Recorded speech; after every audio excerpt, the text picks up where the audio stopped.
Olá, seja muito bem-vindo, seja muito bem-vinda. Estamos começando mais uma edição do Aqui Pode, o podcast do aquinoticias.com, que hoje vai bater um papo muito especial com a Mônica Pitanga, que é mãe atípica, orientadora parental, escritora e palestrante. Aqui ao meu lado eu tenho, como sempre, a minha amiga Larissa Chaves. Seja muito bem-vinda, Larissa. Obrigada, Flávio. Obrigada a você que está assistindo a gente. Vamos ter um bate-papo bem legal aqui hoje. E agora a Mônica Pitanga. Seja muito bem-vinda, Mônica. Muito obrigada, é um prazer estar aqui com vocês. E vamos conversar sobre esse tema, né? Que é um tema muito necessário. Vamos lá, Mônica. Assim, Mônica, a gente sabe que você é uma defensora, né, dessas causas, né? Você é mãe de uma pessoa muito especial, né, muito independente. E eu queria entender um pouco, assim, que você explicasse para os nossos internautas quem é a Mônica, né, que tem essa história inspiradora e assim, o que tornou a Mônica que é. Eu falo que o que me transformou foi a maternidade. Eu fui mãe aos 24 anos. Fui mãe de uma maneira atípica. Eu tive uma apendicite supurada na gravidez, o que fez com que a minha filha nascesse prematura. E aquele período que ela estava ali na UTI, ela teve uma paralisia cerebral. Eu também fiquei entre a vida e a morte. Foi um início bem traumático, mas sobrevivemos. E eu levo a minha filha para casa, não ainda com diagnóstico, mas aquele bebê que precisava de muitos cuidados. Aos 9 meses veio o diagnóstico, ela teve uma paralisia cerebral. E ali, eu que formei em administração de empresas, que estava trabalhando no ambiente corporativo, vejo que não ia ter como conciliar a minha carreira, emprego formal, com a maternidade atípica. Ela tinha muitas terapias, muitos médicos, acompanhamentos, e naquele momento eu decido interromper minha carreira para me dedicar a essa maternidade dita atípica, né? Que eu não me preparei. Na verdade, eu nunca imaginei que eu teria uma filha com deficiência, não sabia como que seria, como lidar, e eu tive que me preparar, muito nova, muito jovem, né? E ali eu me vi naquele lugar de uma mãe perdida. Não conhecia ninguém, nunca tinha convivido com nenhuma pessoa com deficiência próxima a mim. E eu tive que estudar para ser mãe. Eu falo que eu comecei, né, ali a estudar para me preparar para lidar com aqueles desafios todos que vêm junto da maternidade atípica, né? Todo o preconceito, a falta as barreiras que são impostas, né? E ali eu me vi forte, como eu não me conhecia, né? Hoje as pessoas falam, nossa, você me inspira, você é uma guerreira. Mas nem sempre foi assim, né? No início, eu senti muito medo, muita tristeza, eu chorei muito, eu fiquei perdida, né? E já são 21 anos sendo mãe da Luísa. Depois eu tive mais 4 filhos, né? 2 estão no céu, tive o Thor e a Laila. E nesse período da maternidade, eu vi uma necessidade, assim, principalmente quando a Luísa entrou na adolescência e começou a querer sair sozinha, porque eu sempre levei ela em todos os lugares, eu nunca escondia minha filha, né? Então aqui em Cachoeira é uma cidade pequena, a gente ia no clube, na pracinha, no aniversário, na escola, no teatro, todos os lugares eu ia com ela, e quando tinha uma barreira eu pegava no colo e ultrapassava por ela, né? Sempre tive carro, essa facilidade, então nunca precisei do transporte público, porque esse também é outro desafio, né? Acessibilidade no transporte público, então eu tinha essa facilidade, e aquelas barreiras não faziam tanta diferença. Quando ela fez 15 anos e começou a querer sair sozinha com as amigas, eu vi que a cidade não estava preparada. E aí eu comecei a me deparar com muitas dificuldades. Tipo, um cursinho que ela quis se inscrever para fazer o IFES, que não tinha acessibilidade. A escola que ela estudava não tinha acessibilidade. A sorveteria que ela queria ir com as amigas não tinha acessibilidade. E com isso ela foi sendo excluída do grupo, né, de adolescentes. Ela começou a não ser mais convidada para certos eventos, porque dá trabalho sair com uma pessoa com deficiência num lugar que não tem acessibilidade, dá muito trabalho. Não tem onde estacionar, não tem rampa, tem que pegar no colo. Ontem mesmo ela foi num evento aqui em Cachoeiro que o elevador estava estragado, o segurança teve que subir com ela no colo. Entende? Então, shows. E quem tá disposto a isso? Nós mães, a gente dá um jeito, né? A gente... Sim. E ali eu vi, quando ela fez na adolescência, que eu precisava unir forças com outras pessoas para lutar por acessibilidade e inclusão, né? Sim. Eu vi que foi depois a partir de uma doença, veio a partir de uma viagem que a gente fez quando ela tinha 15 anos, que a gente foi para os Estados Unidos, onde lá ela pôde andar todos os lugares com a scooter que a gente alugou, ela pôde acessar teatros, casas de show, passeio de barco, lojas, restaurantes, as calçadas eram todas largas, não tinha poste no meio da calçada, não tinha árvore no meio da calçada igual tem aqui, né? Todas as calçadas lá tinham aquela rampinha para você descer e atravessar a rua. E ali a minha filha foi muito feliz. Eu fiz até um post essa semana que deu bastante compartilhamento e comentários sobre isso, porque ainda hoje no Brasil, em várias cidades, a gente tem muitas barreiras. Sim. E com isso as pessoas com deficiência ficam presas em casa. O que a gente viveu na pandemia, naqueles 2 anos de não poder sair de casa, aquela sensação de prisão, né, de não pertencer, de falta de liberdade, de não poder ter o convívio social, todo mundo sofreu muito. Isso as pessoas com deficiência, minha filha, vivem a vida inteira. É uma vida muito restrita. Daí a importância da família, né, da família apoiar, da família aceitar, da família estar junto. Porque eu vejo meu filho agora que está com 15 anos, na adolescência. É uma adolescência completamente diferente da Luísa. O meu filho com 15 anos, na praia, ele sai com os amigos e volta só de noite. Volta só a hora que tá com fome para comer e fica livre, vai na praia e volta, e vai na casa de um amigo e volta. Tem aquela liberdade de ir e vir. Já a Luísa, hoje com 21 anos, para ela sair de casa, ela tem que ter uma ajuda, um apoio de um adulto. Senão ela não consegue ultrapassar tantas barreiras.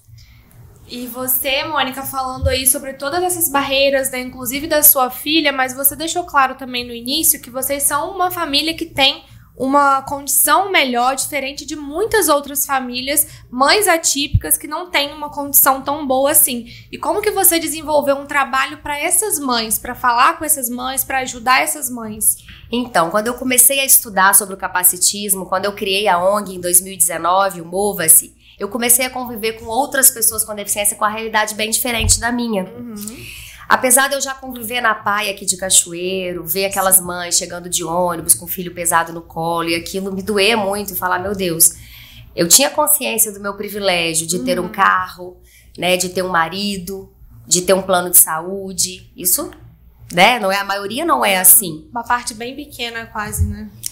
E aí aquilo começou a me incomodar. Eu falei, gente, eu tenho a sorte, vamos dizer, de ter nascido numa família classe média, de ser sem deficiência, de ser magra, né, enfim, ser branca. Tudo isso me coloca num lugar que eu consigo acessar muitos lugares. E como que eu vou usar isso com responsabilidade?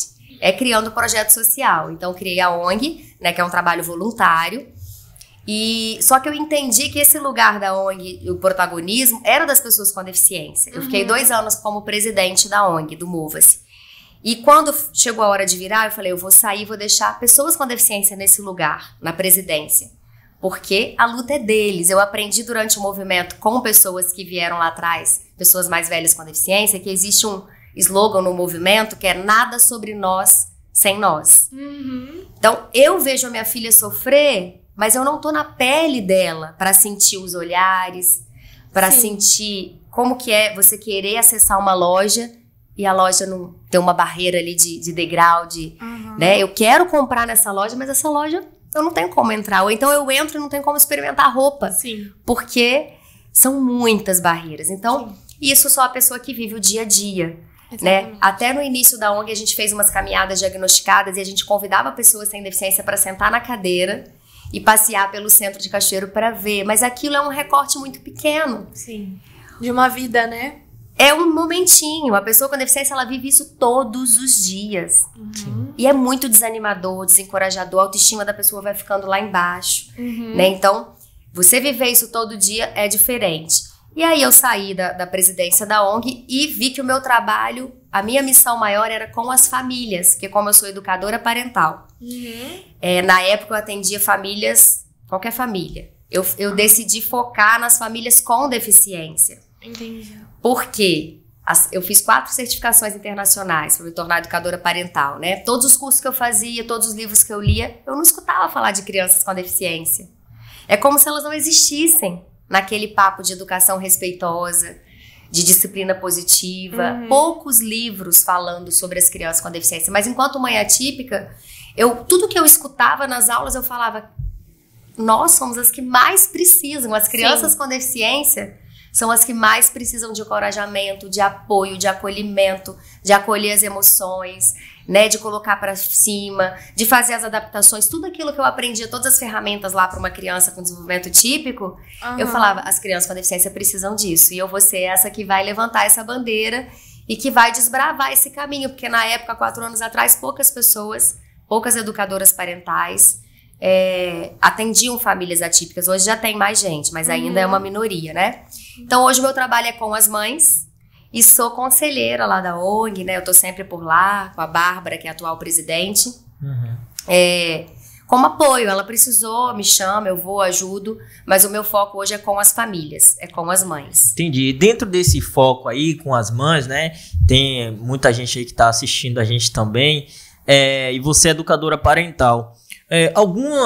As crianças e adolescentes que têm a deficiência, né, eles passam por diversos conflitos, né, como a baixa autoestima, como você já apontou aí, alguns sofrem bullying, né, e assim, no contexto familiar, ciúmes, né, essa questão ali da não aceitação muitas vezes. Eu queria que você, né, assim, enquanto especialista da área, explicasse aos pais, né, e ao mesmo tempo, assim, contextualizasse isso pra gente, como resolver esses conflitos, né, do ponto de vista do pai para com o filho e até mesmo os outros irmãos ali dentro de um lar que tem uma pessoa com deficiência.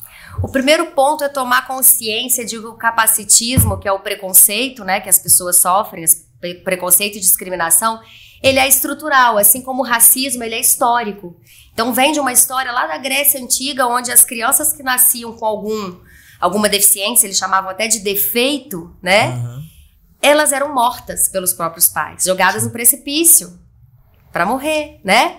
Hitler, na Segunda Guerra Mundial, matou mais de 300 mil pessoas com a deficiência naquelas câmeras de gases para poder purificar a espécie, né? Pessoas com deficiência física ou intelectual. Então, assim, até pouco tempo atrás, as pessoas com deficiência eram segregadas em escolas especiais, não tinha opção de estar no meio das outras crianças, né? É muito recente isso. Então, hoje, as escolas são obrigadas a aceitar crianças com deficiência nas escolas regulares, porém, a inclusão, de fato, ainda não acontece. Eu recebo muita reclamação de mães que falam, olha, meu filho entrou na escola, foi matriculado, mas ele fica num canto da sala. Os professores, os colegas não sabem como lidar, ninguém exclui, né? Aí vem o bullying, vem a exclusão.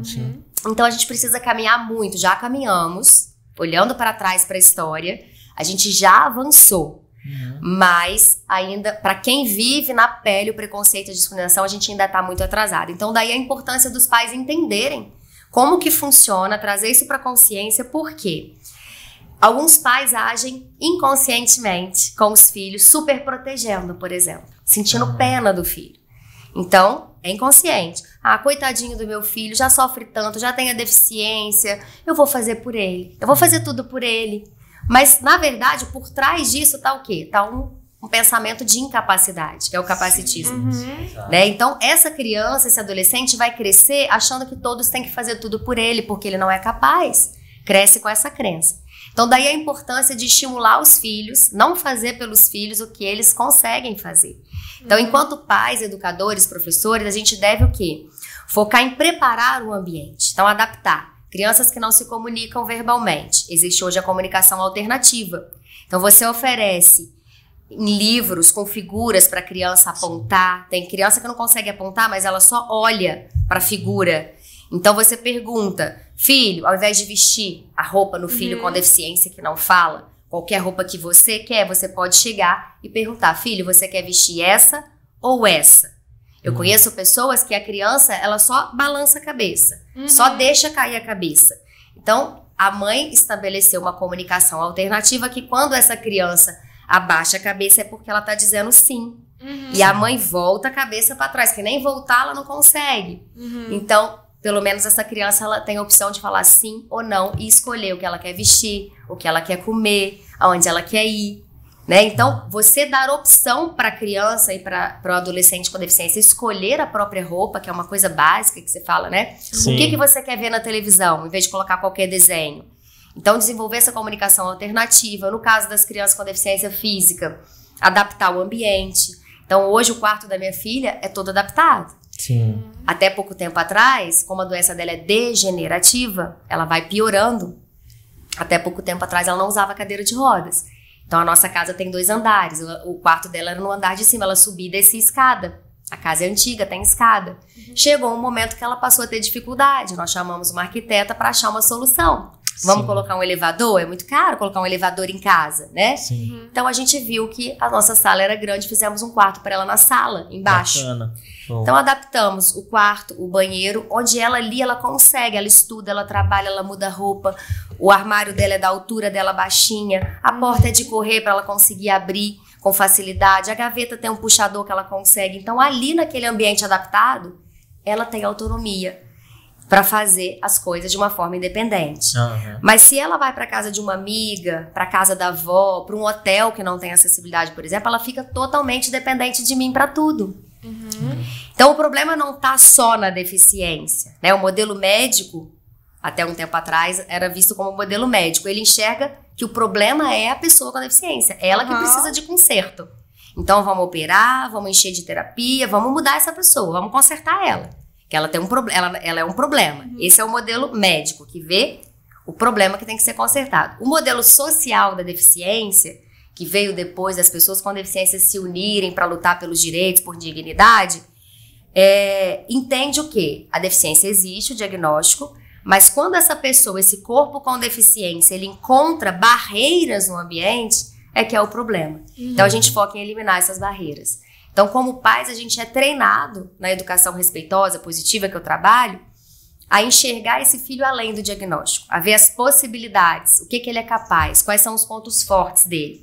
Sim. Que a minha filha mesmo fala, Luísa, mãe, a minha deficiência chega primeiro. Como a deficiência dela é física, ela chega no lugar, as pessoas já olham esquisito, já faz um julgamento de valor, já infantilizam ela, porque ela é pequenininha, ela não cresceu muito, já acham que ela é uma criança, sendo que ela tem 21 anos. Quantas vezes eu saio com ela num hotel, num show, e a pessoa pergunta, mas quantos anos ela tem? Ela já assina? Eu falei, ela assina, ela trabalha, ela paga as contas dela, ela tá na faculdade, né? Ela é mais independente que muita gente. Que muita gente. Que se diz que não tem nenhum tipo de deficiência, sim, né? Então, mas assim, o primeiro olhar de julgamento é esse. Então, é inconsciente. A gente não controla. Então, é pena, é achar que não é capaz, ou achar que ela é uma heroína, uma guerreira, que ela inspira todo mundo, coisas, né? Então, ou diminui a pessoa, coloca a pessoa lá embaixo, no lugar inferior, ou coloca a pessoa no lugar de anjo, de herói, de motivo de superação, de inspiração, que as pessoas com deficiência também não gostam. A maioria não gosta de estar nesse lugar. Porque, na verdade, elas são humanas, como nós. Normal, exatamente. Erram, acertam, choram, riem, têm desejos, têm sonhos, têm medos. São pessoas humanas, né? E acompanhando as suas redes sociais, né, você falando da Luísa, tem bastante coisa sobre ela também, e você falou sobre essa questão do papel dos pais para também desenvolver a autoestima que vocês tiveram na vida da Luísa, e como que você dá um conselho assim para os pais para também ajudarem os filhos, porque igual você falou, a autoestima vai abaixando, tem esses medos que você citou também, como vocês trabalharam nisso com a Luísa, porque igual você falou, hoje ela é uma mulher super independente, estuda, faz as coisas sozinha, teve o papel de vocês também em casa com ela, né? Com certeza. Quando ela sofreu bullying, ela tinha 11 anos, ela quase entrou em depressão. E ela não teve coragem de me falar o que estava acontecendo na escola. Eu soube através da mãe de uma amiga. Muitos adolescentes sofrem calados, muitos. E não tem coragem de falar para os pais ou para os professores. Com medo. Medo de ser punido, medo de dar trabalho, medo, né? De estar errado. De estar errado. Sim. Então, assim, é preciso estar muito atento. Então, a primeira coisa é você observar o seu filho ou sua filha, qualquer sinal, mudança de comportamento. Eu falo que o comportamento, ele comunica. Sim. Se o seu filho é uma pessoa alegre, de repente ele passa a ficar triste, a se isolar no quarto, epa, alguma coisa tá esquisita, vamos investigar o que tá acontecendo, né? Então vê as redes sociais, o que ele tá acessando, né? Enquanto pais a gente precisa orientar, a gente precisa ser apoio, mas tudo começa na aceitação. Eu durante um tempo eu falava, eu aceito a minha filha, mas eu aceitava querendo mudar. Eu aceitava da boca pra fora. Eu não tinha a consciência que eu tenho hoje. Lá atrás, eu falo no meu livro que eu fui muito capacitista com a minha filha, por não ter a consciência. Então hoje o meu papel é conscientizar e mostrar para os pais como que funciona. Então a partir do momento que você tomou consciência de como funciona e você aceita de verdade, eu aceito a minha filha do jeito que é, sem querer consertar, sem querer normalizar, Sim. sem querer encaixar naquele padrão considerado perfeito, né? Exato. Então quando você consegue aceitar de verdade, olhar para o seu filho e tem as ferramentas, o encorajamento é fundamental. Então o que é encorajar? É você olhar para essa criança, para esse adolescente, enxergar nele capacidade de acreditar que ele é capaz de aprender do jeito dele, no ritmo dele ou dela, né? Sem comparar com os outros filhos, sem comparar com as outras crianças. O meu sofrimento maior lá atrás é que eu queria que a Luísa andasse como as outras crianças, falasse como as outras crianças, corresse como as outras crianças. E isso era muito sofrido para nós duas. Isso quer dizer, você até falou sobre a questão do médico, né? Eu não tinha essa visão, Larissa, assim, de que o médico queria consertar a pessoa, né? E aí você trouxe até esse contexto, que o correto não é esse. É tentar adaptar a pessoa ao contexto de todo mundo, né? Ao contexto social. E isso aí, como você disse, chega a ser cruel, né? Com a pessoa que... A medicina é maravilhosa, o avanço, por exemplo. A doença da minha filha não tem cura ainda pra medicina, mas tem pesquisas acontecendo no mundo afora aí. É uma doença rara degenerativa. Então eu rezo pros médicos descobrirem o remédio que vai estacionar a progressão da doença, pra dar uma qualidade de vida pra ela. Mas, por exemplo, ela tem uma coluna torta. Ela tem uma coluna com uma cifose e uma escoliose. Nós decidimos não operar aquela coluna porque o risco dela morrer era muito grande. Só por estética? Não. Então a gente tem que colocar na balança. Vale a pena? A gente vê hoje tantas adolescentes que não têm deficiência, que estão aí com problema de autoestima por causa das redes sociais, dos filtros, da inteligência artificial, da perfeição, essa busca pelo corpo perfeito que é prejudicial, não é saudável, né? Então, afinar o nariz, colocar, preencher, não pode ter ruga, não pode ter uma mancha na pele, não pode, né? Tem que ter uma boca grande, enfim. O cabelo tem que ser liso, a cintura tem que ser fina. Isso é péssimo para pessoas com ou sem deficiência, né? Sim.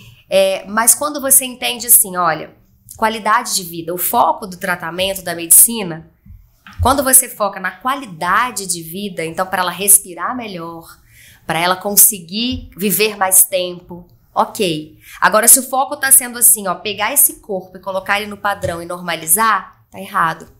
Porque cada um é único. A gente deveria se aceitar, né? Exatamente. E celebrar as diferenças. E não querer padronizar todo mundo magro, todo mundo com a mesma altura. E aí as crianças não estão crescendo, vão tacar GH pra crescer, né? Quantas crianças e adolescentes hoje tomando hormônio pra crescer, pra forçar uma...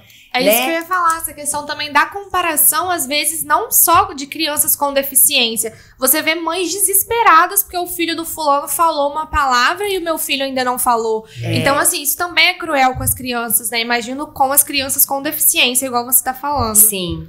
Então, depois que você entendeu, aceitou, é estimular, é olhar pro seu filho. A Luísa me ensinou muito, assim, como a doença dela é degenerativa, ela me ensinou a viver cada dia, né? Então, eu tenho hoje com ela aqui. E hoje eu vou fazer o melhor que eu posso. O que tá ao meu alcance. Então, ela quer ir num show no Rio? Se eu posso, eu vou largar tudo e vou com ela no show no Rio. A gente vai ser feliz ali naquele momento. Né? É assim que a gente vive. Ela quer dançar. Ela quer... Uma vez a minha mãe me falou assim, avó, nossa, Mônica, você faz muitas vontades da Luísa. Eu falei, faço mesmo. Faço que o que eu posso. Eu não Isso. passo por cima, não faço...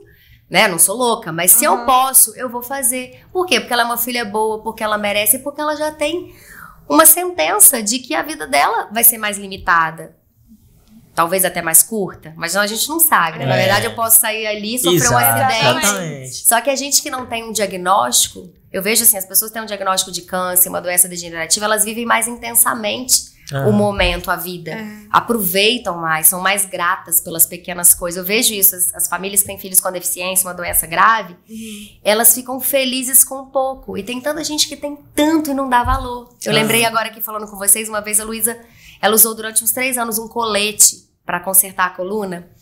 Colete de Milwaukee. É um colete, se você digitar na internet, você vai ficar assustado, que ele pega daqui até aqui no quadril, com ferro aqui. Você tem que apertar umas... Eu escrevo sobre isso no meu livro também, que foi uma das partes mais difíceis da maternidade atípica.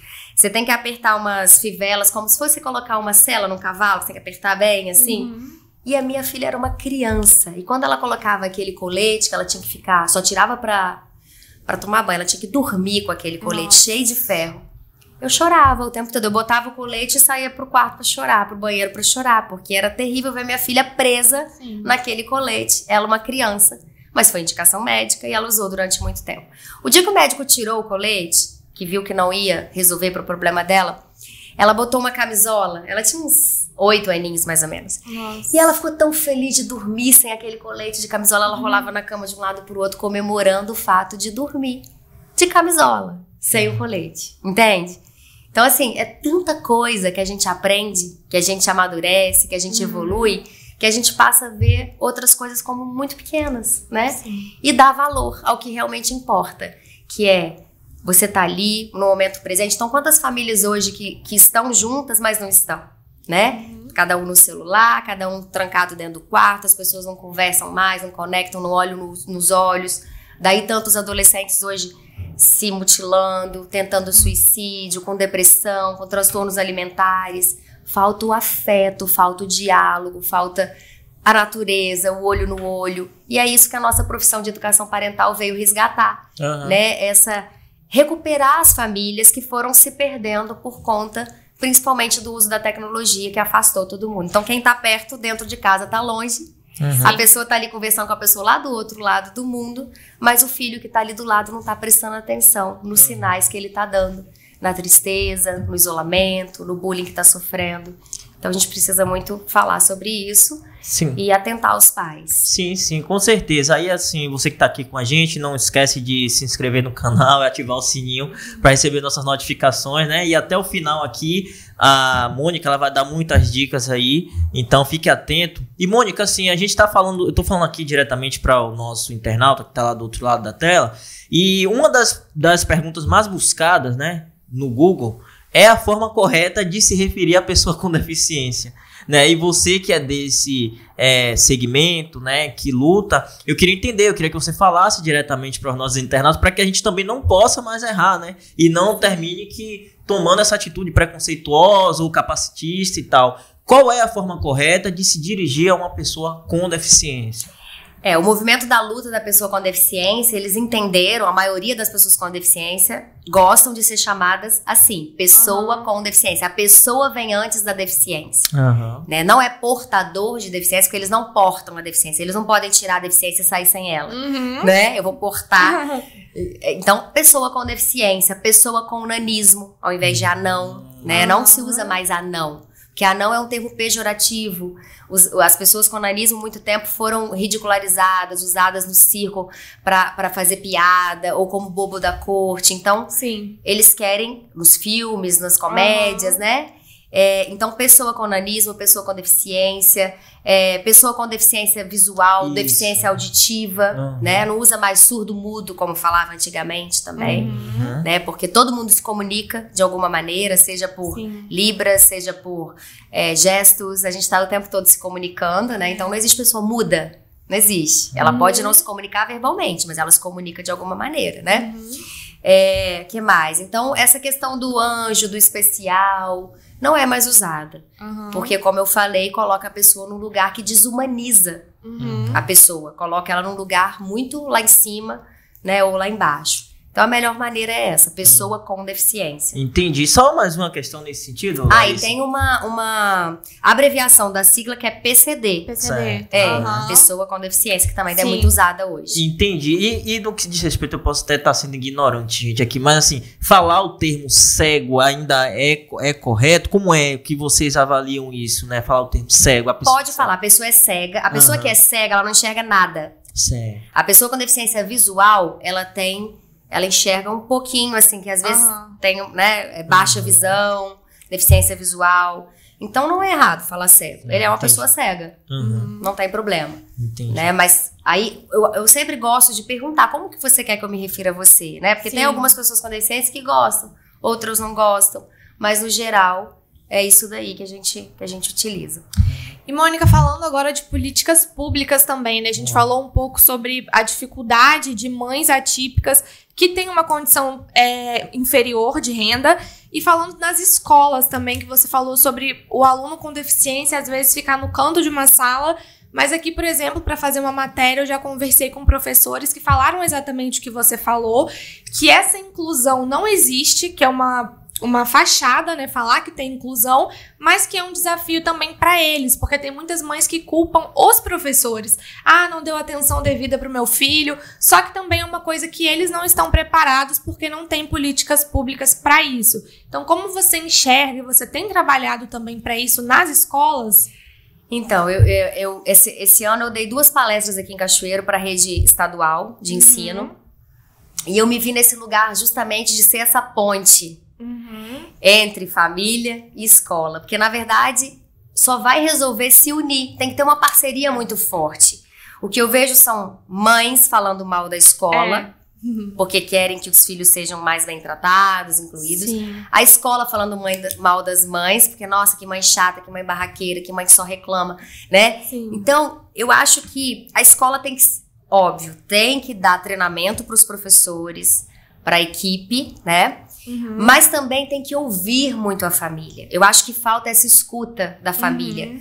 Quem mais conhece essa criança não é o médico, é a mãe, que tá ali o tempo todo. A mãe, a cuidadora, ou em alguns casos o pai. Quem tá com essa criança o tempo todo em casa é quem mais conhece. Porque dentro da paralisia cerebral tem uma variedade muito grande. Dentro do autismo tem uma variedade muito grande. Dentro da doença rara da minha filha, eu fui num congresso ano passado em São Paulo, há 2 anos atrás, e lá eu conheci outras pessoas com a doença dela que chama Charcot-Marie. Cada uma é de um jeito, cada uma anda de um jeito, cada uma tem uma dificuldade, entende? Então, a gente precisa escutar essa família. Olha, escutar a pessoa com deficiência. No caso da minha filha, ela se comunica muito bem. Então, Luísa, olha só.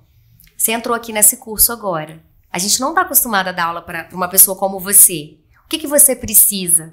Quais adaptações a gente pode fazer para te ajudar? Né? Quais são as suas necessidades? Ouvir a pessoa, ouvir a família e construir junto as soluções. Não é fácil, gente. Eu não vou ser hipócrita de falar que é fácil ser mãe ou professora de uma pessoa com deficiência. Mas o que eu vejo é que as pessoas nem tentam. Então eu tenho amigas, Rayara, Ana Maria, que são cegas e tentam se inscrever em cursos e recebem muitas negativas enquanto pessoas adultas já, tá? Então, a criança saiu da escola e agora ela tá no mercado, quer ir para o mercado de trabalho, quer fazer curso profissionalizante, quer fazer faculdade. E as pessoas, quando elas falam, eu sou deficiente visual, eu não enxergo, elas escutam. Ah, então aqui você não vai poder estudar não, porque a gente não sabe dar aula para você. Então, ainda em 2024, escuta muito isso. Assim como a minha filha recebeu no cursinho, aqui não tem acessibilidade, mas eu posso te dar apostila para você estudar em casa. A minha filha falou, não quero estudar em casa. Eu quero estar com as minhas amigas e com os professores interagindo aqui. Ah, mas aqui não tem acessibilidade, o centro de Cachoeiro não é acessibilidade. Cria, ué. Mas aqui a gente não tem aluno com deficiência. Não tem, porque como é que ele vai chegar? Exatamente, então, primeiro ela vai abrir portas. Se preparar. E cada aluno, cada filho que chega com deficiência, aquela família, ela se prepara. Eu falo, a gente se prepara com o carro andando mesmo. Não tem isso, eu vou me preparar, porque se um dia eu tiver um filho com deficiência, ninguém faz isso. Ou então eu vou me preparar, porque se um dia eu tiver aluno com deficiência, não.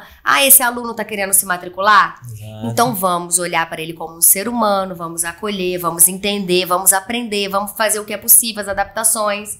E vamos aprender. E esse que veio primeiro vai abrir porta para outros. Exatamente. Né?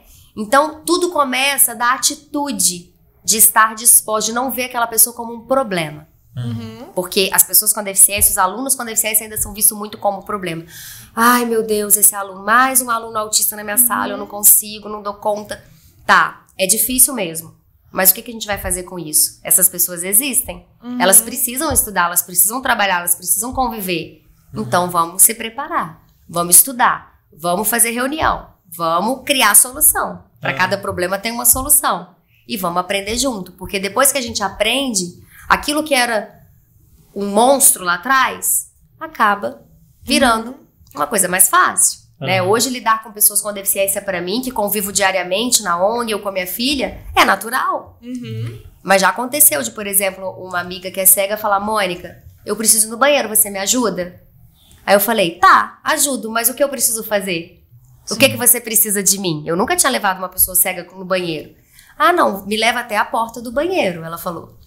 Chegou aqui, Mônica, você me fala, onde tá a pia? Ah, a pia tá no seu lado direito. Onde tá a porta? A porta tá no seu lado esquerdo. Onde tá o vaso sanitário? Tá atrás de você. Tá ótimo, é isso que eu preciso saber. Agora você pode ir. Ela fechou a porta e foi no banheiro. Ela precisava que eu desse as coordenadas onde estavam as coisas. Sim. E ali eu aprendi como levar a Ana Maria no banheiro, como ajudar. Mas pode ser que outra pessoa cega e precisa de outro tipo de ajuda. Sim. Mas ali eu já aumentou meu repertório com relação a isso, entende? Entendi. Então a convivência é muito importante. Você tá aberto para se aproximar, para conviver, para aprender sem medo de errar. A gente vai errar. E a gente vai pedir desculpa. Não é feio. Olha, me desculpa, eu sinto muito, eu errei. Sim. Eu não sabia, mas a partir de agora eu aprendi com você.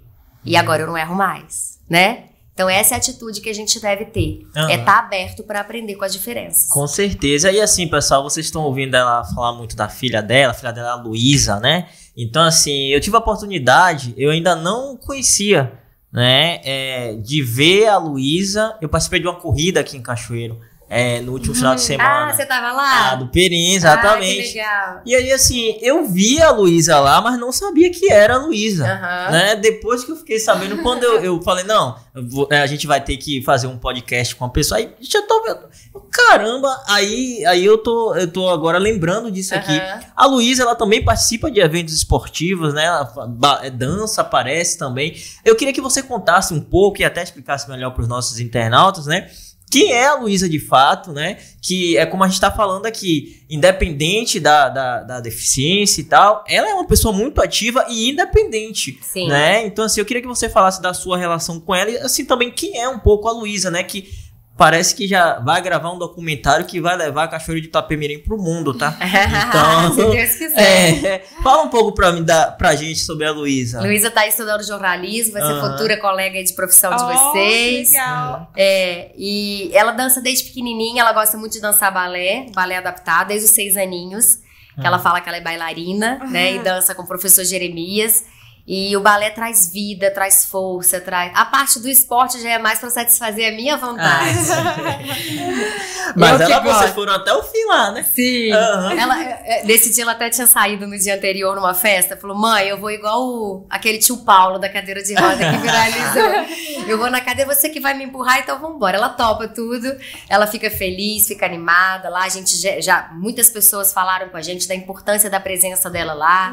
O fato dela estar lá já despertou para o pessoal da organização da corrida algumas mudanças para as próximas.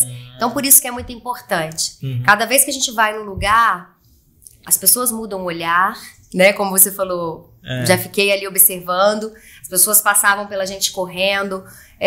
Enfim, a gente... Porque não estão acostumadas, né? Quantas vezes você já viu pessoa com deficiência na cadeira correndo? Você já participou de corrida? Poucas vezes, né? Pouquíssimas vezes. A Rayara foi a primeira vez que correu, que é cega. O seu Álvaro foi a segunda vez que correu. Sim. Então, esporte, dança, isso é vida, não é vida? Para todo mundo, para eles também. Esse social, o se sentir importante, se sentir capaz, se sentir pertencente a um grupo, né? Isso é muito importante. E a Luísa, ela tá fazendo jornalismo, né? Jornalismo. Sim. Ela é influenciadora digital. Hoje ela tava lá gravando uma publicidade pro Boticário. Que o Boticário tá mandando uns pincéis adaptados para ela divulgar pra pessoa com deficiência, né? Então ela estuda, ela trabalha também com uma grande marca nacional, ela é contratada, trabalha de casa, né? É uma ativista também, nós estamos na luta aí, envolvida nos movimentos sociais, porque ela tem consciência da responsabilidade dela. E o sonho dela é morar no Rio de Janeiro. Entendo bem esse sonho. Ano passado eu vivi o sonho carioca. Que é estagiar na Globo. Olha só. Vai, com certeza. Você foi, Larissa? Não, na Globo não. Sonhar a gente sonha, né? E o negócio dela é porque ela gosta muito de shows, de cultura, E o Rio é o muito centro, limitado, né?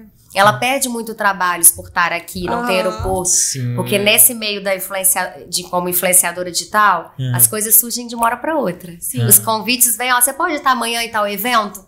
Não posso, moro em Cachoeiro do Itapemirim. Até chegar lá é difícil. Ela ainda precisa de um acompanhante, o que dificulta mais ainda, né? Porque às vezes ela pode, mas eu não posso. Aí não tem quem acompanhe, então tem essa limitação. Mas ela tá aí, muito estudiosa, tá gravando esse documentário aí também. Sim. Que vai contar a história da luta da pessoa com deficiência aqui na cidade, que começou lá em 1981, com o Ricardo Ferraz, aquele cartunista. Sim. E ela colheu o depoimento, entrevistou as pessoas, e agora tá na fase de edição, para lançar agora em dezembro. Esse vai ser um curta, né? Um documentário. Que bacana, cara. Que vai deixar ali a história, para que a gente não é eterno, né? Quando a gente não estiver mais aqui, para que as outras gerações possam ver o legado, né? O que foi construído até aqui. Mônica, você falou também, acompanhando suas redes sociais, que quando você recebeu o diagnóstico foi um desafio.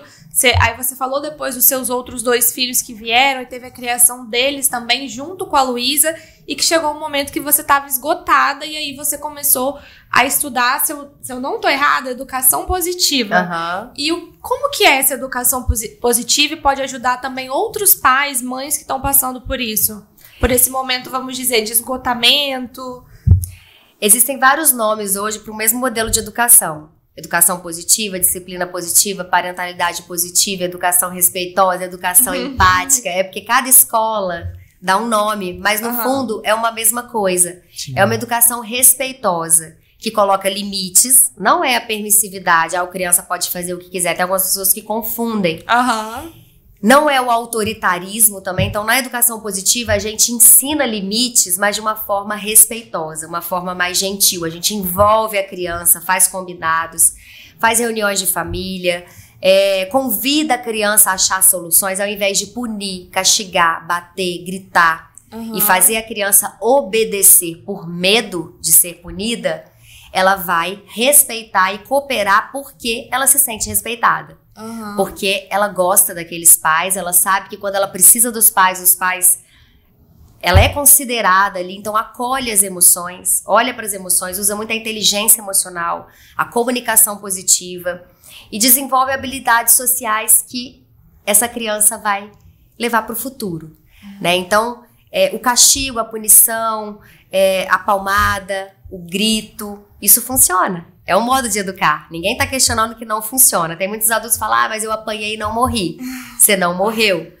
Sobreviveu. Mas os traumas estão aí, Mas os traumas tá lá na terapia, gastando dinheiro e horas na terapia para trabalhar ansiedade, dificuldade de tomar decisão, baixa autoestima, vários traumas inconscientes e problemas que foram causados dessa educação punitiva. Que é baseada no medo. Então, a educação positiva e respeitosa, a gente desenvolve habilidades sociais, que hoje nas escolas já está tendo, né? Aula de inteligência emocional, educação socioemocional. As escolas já estão tendo, coisa que na minha época, eu tô com 45 anos, não existia. E é isso, é você olhar que a criança tem necessidades, o comportamento dela está comunicando o mau comportamento, a birra, o bater de frente com os pais. Isso são maneiras dela comunicar que ela está sofrendo. Então a gente vai aprender a olhar para esses comportamentos, o que está por trás desse comportamento. E a gente vai usar uma linguagem que conecta, que une e que não afasta. Então o que a gente vê, filhos que são educados de uma maneira muito autoritária, chega na adolescência, eles se rebelam contra os pais. Fazem escondido.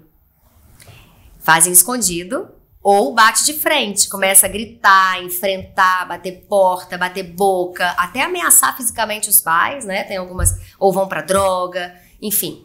A educação respeitosa, ela aproxima, então faz com que esses filhos, quando tem algum problema na adolescência, eles venham querer conversar com o pai, com a mãe, contar o bullying que estão sofrendo, porque eles vão saber que ali eles vão ser acolhidos e não punidos, né? Então faz muito sentido.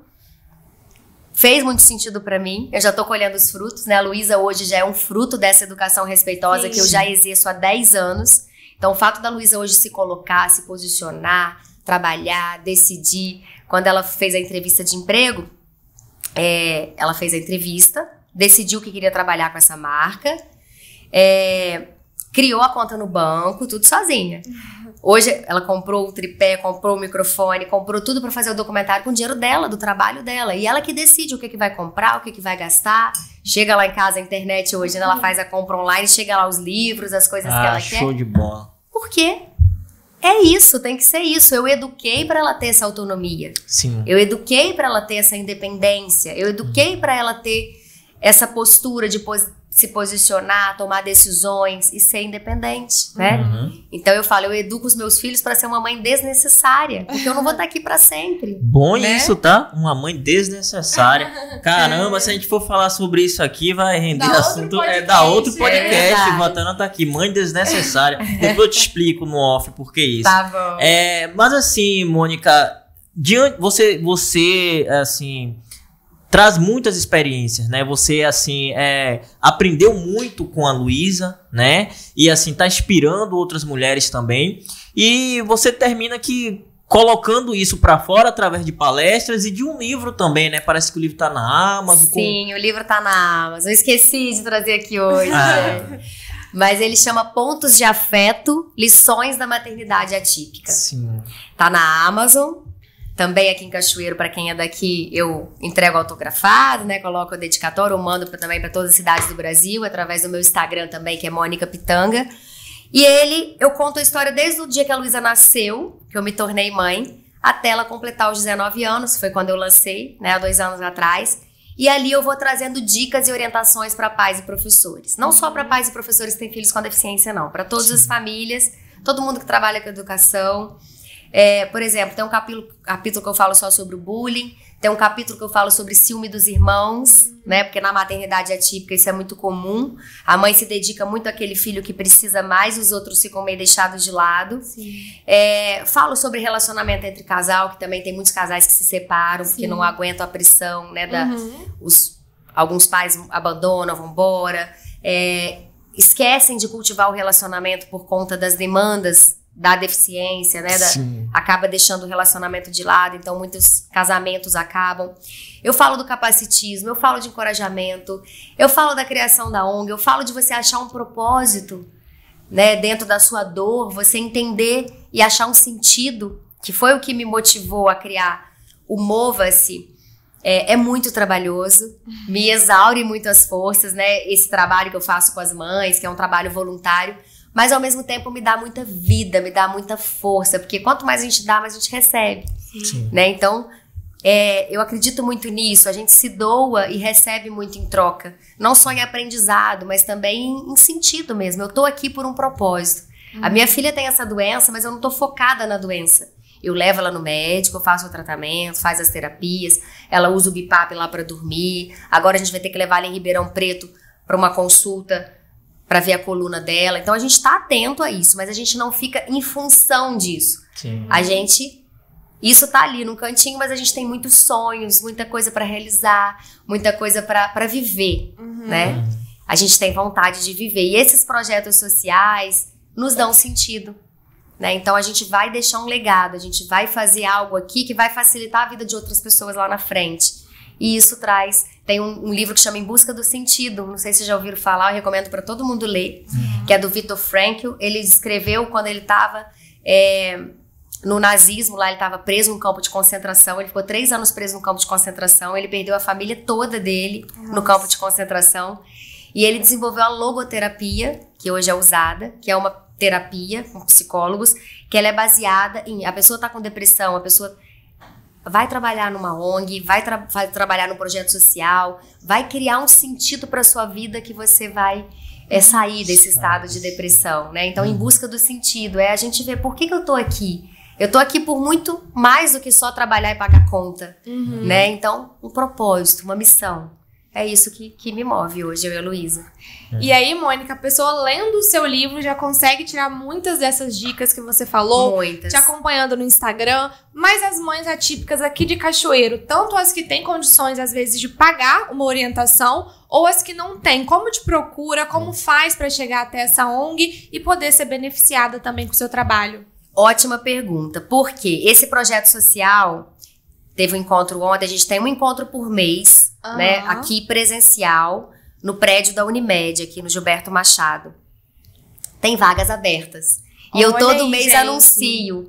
Gente, tem vagas abertas, o link tá na bio do Mova-se Projeto, pra esse projeto. Se inscreve no link da bio. é gratuito, é muito rico. Eu já tenho vários depoimentos de mães como estão sendo transformadas com esse projeto. Imagino. E ainda poucas pessoas chegam, né? Aham. Então fica aqui esse canal para divulgar. Ainda tem algumas poucas vagas abertas. É um projeto que a gente vai ter durante o ano que vem inteiro. Ele vai continuar, né? E no meu Instagram também tem lá no link da bio, telefone, WhatsApp para marcar consulta, ou palestra. Enfim, a gente trabalha hoje com palestras, orientação ou trabalhos em grupo. Esse trabalho social tá tudo lá no Instagram, no link da bio tem lá para você clicar e fazer parte da comunidade Mãe Leoa, que é uma comunidade gratuita também, mas essa é pelo WhatsApp, então tem gente do Brasil inteiro, tem gente até fora do Brasil. Olha. Somos 480 mães lá, mas em média, 489, 482, porque sai, entra, né? E ali também é um grupo de apoio e orientação online. Então, de vez em quando eu passo lá, trago trecho de algum livro, a gente debate algum tema, a gente se une para... Nos meses que são comemorativos, então no Setembro Verde a gente fez ações juntas, no mês das doenças raras, que é em fevereiro, a gente faz ações juntas. Então é o grupo também pra gente se unir pra lutar pelos direitos. É o arroba... O do meu Instagram, Mônica Pitanga. Arroba Mônica Pitanga. Então segue lá e confere tudo lá. Lá tem todos os links, não é isso, Mônica? Tem todos os Ótima links na oportunidade para as mães que querem participar, que querem ter essas orientações, né? Sim. Tanto de forma gratuita, quanto você faz personalizado também, né? Para as mães. Individualmente. Confere tudo lá. Mônica, o nosso bate-papo tá chegando ao fim, Mônica. Que pena, né? Bom. É muita coisa. Muita Então, coisa. assim... eu espero que a gente tenha outra oportunidade, né? Com Pra certeza. podermos falar dessas conquistas da Júlia. E eu quero ver o lançamento do documentário. Luísa. Vamos trazer a Luísa aí pra Eu falar. ia falar, trazer. vocês têm que vir aqui juntas também. A gente tá tentando marcar uma estreia aqui em Cachoeiro, Sim. né? Vamos ver um local. Estamos conversando lá com o cinema. E eu aviso vocês a data. Avisa Vocês vão ser convidados pra ir lá também assistir. Obrigada. Pô. Quero ir. Né? E divulgar, porque é um trabalho muito importante. Vamos, estamos ansiosos já, tá? E assim, obrigado, Mônica, Eu por que ter agradeço. aceitado o nosso convite, tá? Obrigado a você que ficou com a gente aqui até agora. Obrigado, Larissa. Obrigada, Flávio. Obrigada, Mônica. Foi muito bom. Igual o Flávio falou, tem mais assunto ainda. Vocês voltam aqui depois, tá? Obrigada pela oportunidade, pelo espaço, né? E que essa conversa nossa chegue a quem precisa. Sim. Né? Porque tem muitas famílias precisando escutar isso daqui. Ok. Né? Então Obrigada. é isso. Ficamos por aqui. Lembrando que se você não é inscrito, inscreva-se no nosso canal. Ative o sininho para receber as nossas notificações. Um abraço e até a próxima. Mova-se.